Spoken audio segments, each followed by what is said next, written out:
जिस प्रकार से आम भारत का राष्ट्रीय फल है, उसी प्रकार से परसिमन, जिसे कि हम लोग हिंदी में जापानी फल के नाम से जानते हैं, ये जापान का राष्ट्रीय फल है। दोस्तों, आज के इस वीडियो के माध्यम से हम आपको ये जानकारी देंगे कि किस प्रकार से हम परसिमन की फार्मिंग कर सकते हैं, वो भी कमर्शियली। और सबसे ज़रूरी बात कि हम क्यों परसिमन की फार्मिंग में फेल हो जाते हैं या अनसक्सेसफुल रह जाते हैं, इसका कारण क्या रहता है। नमस्कार, आदाब, सत श्री अकाल। मैं हूं राहुल बारिक और आप सभी का स्वागत है आपका अपना YouTube channel amazing farming tech with Rahul में। तो किसान भाइयों, ये जो आप देख रहे हैं ये सारे परसिमन हैं और ये हैं परसिमन के पौधे। अगर आपको परसिमन लगाना है तो उसका सही समय आ चुका है, जो कि दिसंबर 15 से परसिमन लगाने का समय है। तो दोस्तों, दिसंबर 15 से अगर आप परसिमन का पौधा लगाना चाहते हैं तो हम आपको जो अच्छे क्वालिटी के आप देख रहे हैं ये परसिमन के पौधे 6-6 फीट 8-8 फीट के जो परसिमन के पौधे हैं वो हम आपको भेजेंगे कुरियर द्वारा ऑल ओवर इंडिया। अगर आपको चाहिए तो आप हमें व्हाट्सअप करें 9142759891 पर। दोस्तों, ये जो समय अभी चल रहा है ये समय परसिमन का है, यानी कि परसिमन एक इमर्जिंग फ्रूट है, क्योंकि दोस्तों इसका जो मार्केट वैल्यू है वो बहुत ही हाई है।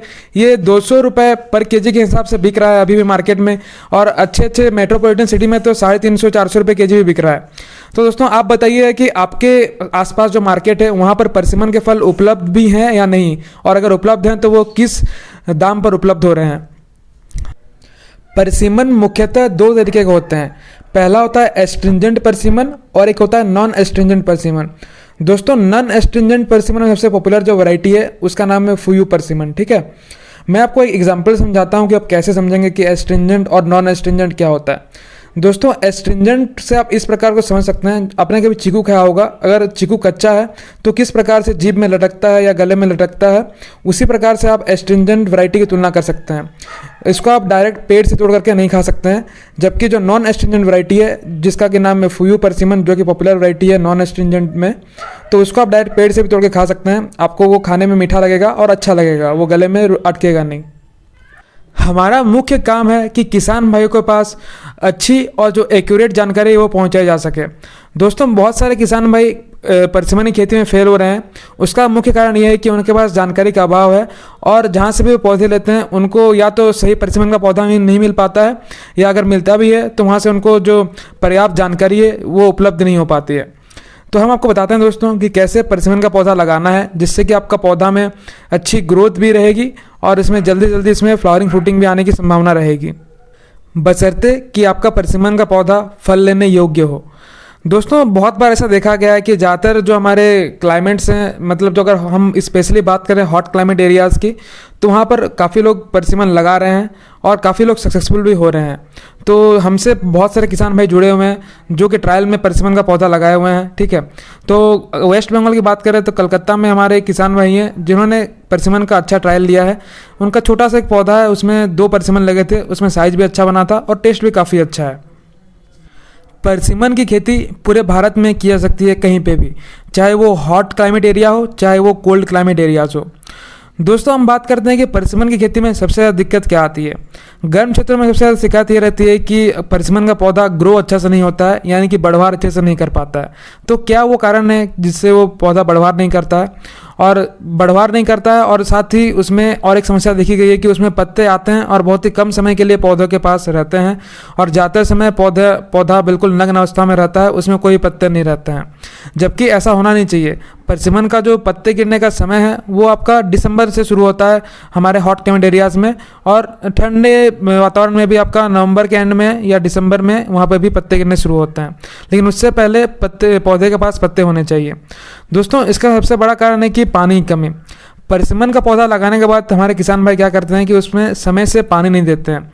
परसिमन एक ऐसा पौधा है जो कि ज़्यादा पानी खोजता है। अगर आपकी ज़मीन में पानी की कमी है तो वहाँ पर आप परसिमन नहीं लगाएं जब तक आपकी पानी की व्यवस्था ना हो जाए। तो पानी की व्यवस्था पहले करें, उसके बाद ही परसिमन का पौधा लगाएं, और 2 साल तक परसिमन के पौधे में सही समय पर और सही अंतराल में पानी मिलना चाहिए, तभी आपका जो पौधा है वो अच्छे से बढ़ पाएगा। परसिमन एक ऐसा पौधा है जिसके कि न्यू ग्रोथ में इसमें फ्लावरिंग फ्रूटिंग आती है, तो हमको हर साल इसकी प्रूनिंग करने की आवश्यकता रहती है। अगर हम इसको प्रूनिंग नहीं करेंगे तो पौधा का बढ़वार ऐसे भी पहले 2 साल तक कम रहता है, तो वो और कम हो जाएगा और आपका फ्रूटिंग टाइम और लेट हो जाएगा। तो हमें ये करना चाहिए कि हर एक साल विंटर सीजन में आपको पौधे की प्रूनिंग करनी चाहिए अच्छे से, तभी आपका पौधा अच्छे से बढ़वार भी करेगा और उसमें जब नए ब्रांचेस आएंगे उसके साथ वो फूल भी लेकर के आएगा। और हम पहले 2 साल तक बिना किसी लोभ के पौधे को हार्ड प्रूनिंग करना चाहिए, ताकि आपका जो पौधा है वो अच्छे से बढ़वार कर सके। अगर आप उसमें हार्ड प्रूनिंग नहीं कीजिएगा, अच्छे से प्रूनिंग नहीं कीजिएगा, प्रूनिंग करने में डरिएगा, तो आपका पौधा ऐसे ही बढ़वार उसकी पहले 2 साल तक कम रहती है, तो वो और भी कम रह जाएगी। किसान भाइयों, जब भी आप परसिमन का पौधा लगाते हैं तो उसमें माइक्रोराइजा का इस्तेमाल अवश्य करें। माइक्रोराइजा अगर आप रूट में इस्तेमाल करते हैं तो पौधे का रूट स्ट्रांग बनता है और पौधे में जो न्यूट्रिशन अपटेक की क्षमता है वो भी काफ़ी बढ़ जाती है। जितने अच्छे से पौधा जड़ों द्वारा भोजन का ग्रहण कर पाएगा, उतने ही अच्छे से आपका पौधे में ग्रोथ देखने को मिलेगा आपको। जैसा कि मैंने आपको कहा, अगर पौधे में पानी कमी हो जाती है तो पौधे अपने पत्ते गिरा देता है और वो आपको ज़्यादा समय तक नग्न अवस्था में ही देखने को मिलेगा। तो इसीलिए आप पानी का व्यवस्था अच्छे से करें और पौधे को ज़्यादा पानी की आवश्यकता होती है प्रथम 2 वर्ष तक। उसके बाद पौधे की जब जड़ें ज़्यादा गहराई तक चल जाती है तो उसके बाद पौधा अपने अनुसार अपनी क्षमता से वो पानी ले आता है। जो भी किसान भाई परसिमन के पौधे की खेती करना चाहते हैं या इस बार लगाने की सोच रहे हैं, तो वो पहले 2 साल तक उसमें बहुत ज़्यादा ग्रोथ की जो कामना है वो ना रखें, क्योंकि पहला 2 साल परसिमन का पौधा बहुत ही स्लो चलता है। 2 साल के बाद आपको बहुत अच्छी ग्रोथ देखने को मिलेगी और वो उसके बाद से काफ़ी तेज़ी से बढ़ने लगेगा। परसिमन का पौधा अगर आप लगा रहे हैं तो उसमें पौधे से पौधे की दूरी मिनिमम 15 फीट होनी चाहिए और इसका जो आइडियल दूरी है वो 20 फीट का है, क्योंकि दोस्तों ये पौधा ऊंचाई कम लेता है और अपना जो फैलाव है वो ज़्यादा करता है। तो इसीलिए इसका बीच पौधे की जो बीच की दूरी है उसमें आपका कम से कम 20 फीट 15 फीट रखना ही होगा, तभी आपका जो परसिमन का पौधा है आने वाले समय में जब अच्छी फ्रूटिंग करेगा तो उस समय वो काफ़ी जगह ले लेगा।